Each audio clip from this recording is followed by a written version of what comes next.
국민의힘 당권 경쟁이 후반전에 접어든 가운데 후보들 사이에선 갈수록 단일화나 연대론이 거론되고 있습니다. 윤석열 대통령이 거부권을 행사한 최상병 특검법을 둘러싼 논의에는 상설 특검 문제가 새 화두로 떠올랐습니다. 취재기자 연결합니다. 나혜인 기자. 네, 국회입니다. 네, 먼저 여당 당권 주자들의 움직임부터 전해주시죠.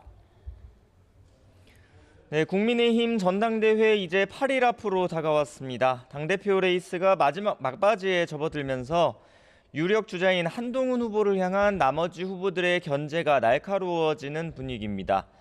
경쟁 주자들은 주로 한 후보가 당대표가 되면 대권 욕심 때문에 당정 관계가 어려워질 거란 논리를 펴고 있습니다. 한 후보에 맞서 나머지 후보들의 단일화나 연대설도 거론되는 빈도수가 높아지고 있습니다. 당장은 아니지만 후보들은 모두 가능성은 열어두고 있습니다. 나경원 후보는 아침에 기자들과 만나 인위적인 단일화는 아니겠지만 남은 기간 당원들의 평가와 여론 추세가 중요하다는 뜻을 내비쳤습니다. 원희룡 후보는 KBS 라디오 인터뷰에서 정치는 생물이고 나 후보가 자신을 돕게 될 거라고 말했습니다. 윤상현 후보도 결선 투표 제도가 있기 때문에 후보 간 연대는 1차 투표 결과에 따라 자연스럽게 될 거라고 내다봤습니다. 당권 주자들은 지금 충남 천안에서 열리는 네 번째 합동연설회에 참석했습니다. 이후 4차례 방송 토론과 마지막 합동연설회를 치르고 오는 19일부터는 경선 비중의 80%를 차지하는 당원 투표를 받게 됩니다. 그런가 하면 야당은 오는 19일 최상병 일주기를 앞두고 특검 압박 수위를 높이고 있죠.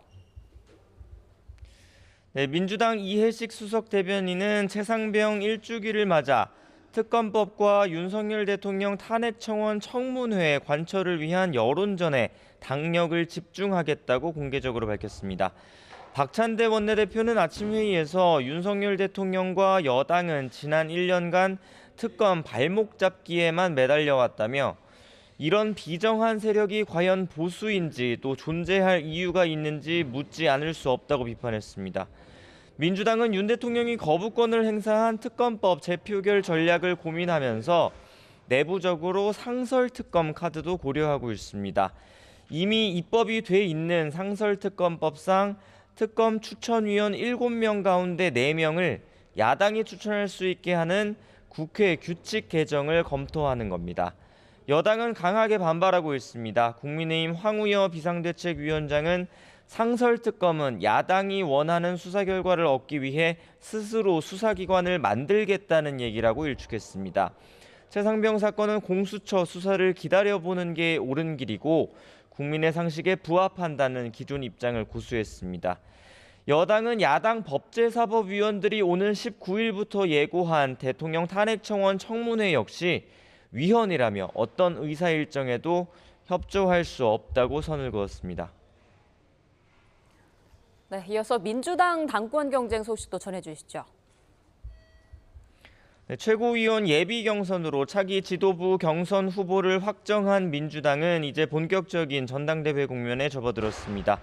김지수, 김두관, 이재명 당대표 후보와 최고위원 후보자들은 국회에서 공명선거 실천 서약식을 열고 경선 과정에서 지나친 비방전을 자제하자는 뜻을 모았습니다.